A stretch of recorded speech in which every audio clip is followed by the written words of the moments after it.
Here's a little video of my good old Chinese diesel heater. I got it set up now. Got it piping into the room. Intake, got the exhaust. Return air, pulling return air out of the comfort zone. And here's the old gas can.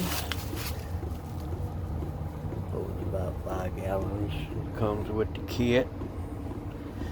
So I got it on low. It's kicking out